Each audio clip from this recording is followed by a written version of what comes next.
And during that FBI sting, when Hogan was getting wired up to go to the Sand Pearl to meet with the people, the extortionists, Brooke was on your show. She said that Hulk told her Hogan came back. He came back after the sting and said to Jennifer, his wife, and Brooke, his daughter, Bubba didn't have anything to do with the distributing or leaking of this tape. Bubba didn't do it. So why didn't he try to like at least repair the friendship with you, or at least did you ever try to reach out to him? Oh yeah, absolutely. I think public perception was, he didn't want people to think that if he acknowledged me or we became friendly again or I wasn't, public enemy number one, that people may have thought it was a work or it was a wrestling inside job and we did it together, and that's not the case. But he didn't want that chance of people saying or thinking that. So selfishly, he let me sit here and just fucking absolutely get my life destroyed and didn't give a fuck. That's crazy, man. I mean, and we were best friends. I mean, we were best friends. You had in the documentary, there's the footage of your wedding where he's like doing the speech and he's the best man, saying that you're the only person that he would trust with his kids. Yes. He's the godfather of my son. He was the best man at my wedding. It's sad. It's sad because I wish I could have been there for him when he died. I wish I wasn't public enemy number one in his world. But I hope that my documentary, Video Killed the Radio Star, will give people that watch it the true perspective on what I did do and what I didn't do. And I forever get judged for what I didn't do. If you go and ask, and I said this last time, if you go and ask anybody in Tampa, hey, tell me about the Hogan sex tape.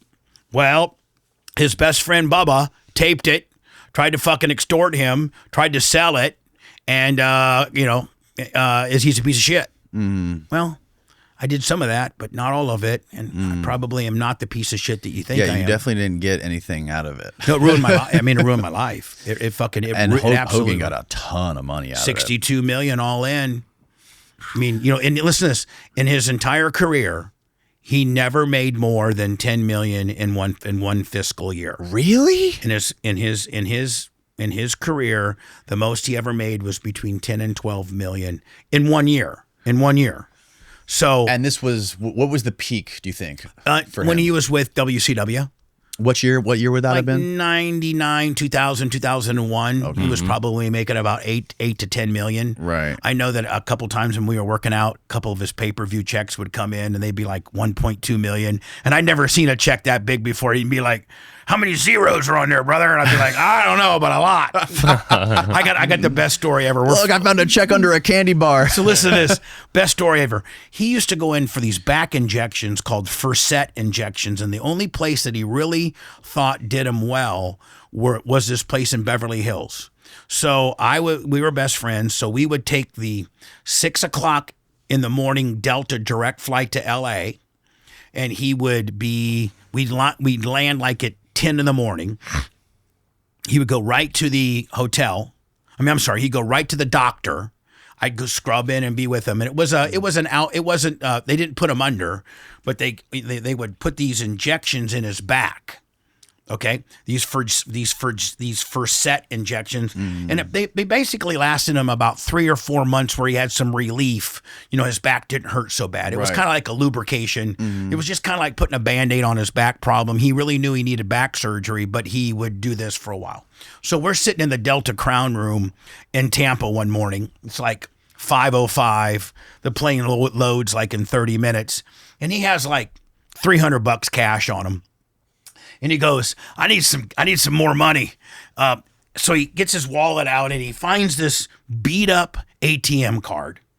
And it's like scratched all up and stuff. And he goes, oh man, I forgot about this account. Linda doesn't even know about this account. And I know his PIN number, and I'm not going to say it on the air because it's also his house. Like it's the number that he used for everything in life, from his PIN to his house security number. So there's a certain number that. Is this when he was living at Willowdale? Yes, this is when he's living at Willowdale. Okay. So he goes, brother, Bubba, do me a favor, go down to the ATM and see if you can get, I don't know, 600 See if it might not be worth, there might not be nothing in there. Yeah. But just get 600 if you can. So I get on there, I stick it in the machine, type in the fucking PIN code, and it says, it starts spitting it out, so I know I'm good for 6, and it says, do you want a receipt?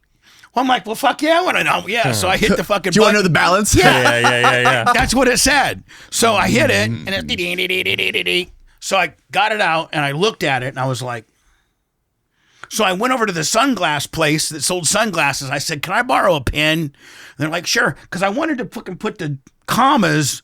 There were so many zeros. I wanted to take it and do the commas. They didn't put the commas in. Well, no. Wow. I mean, they had 0.00 cents, but there was a whole bunch of fucking numbers. So I needed to comma it out. Figure where it's at. Yeah, I needed to figure. Oh my God. 4.325 million. In an account he didn't That he know. forgot about. That he thought was dead.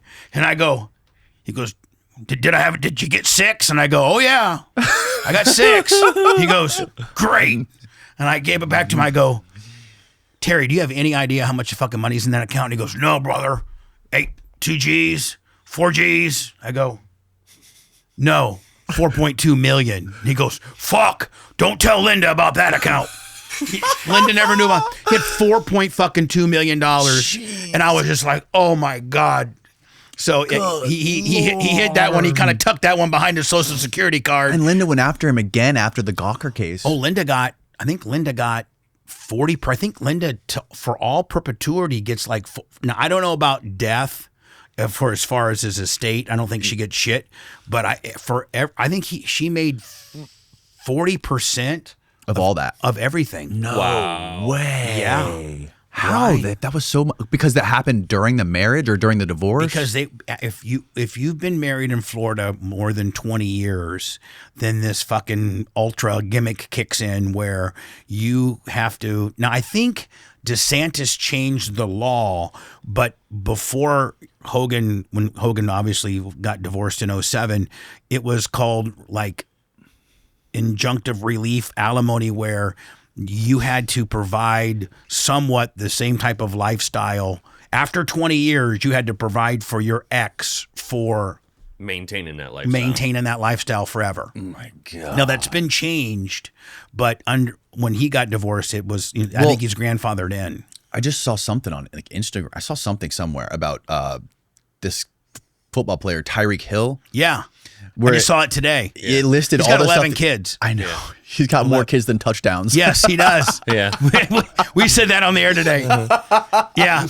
And he's got, and did you see like he had to give like 150,000 down, and then he got like 40,000, and then he has 11 kids and one baby mama. I think all of them get 30, and then there's a bunch of kickers. Like, one baby mama gets like 100 grand, and one baby mama gets like 40 grand. Well, one of them got like 50 grand a month just for lifestyle maintenance. Yes. Just to maintain her lifestyle that she's accustomed to while living with that motherfucker. And that was in Florida because he was living in Miami. I was hot and had a vagina. Fucking A, man. I'd just be fucking rich dudes. I'd be such a slut. I'd actually be skinny and in shape. I'd go to the gym every day, get some tits.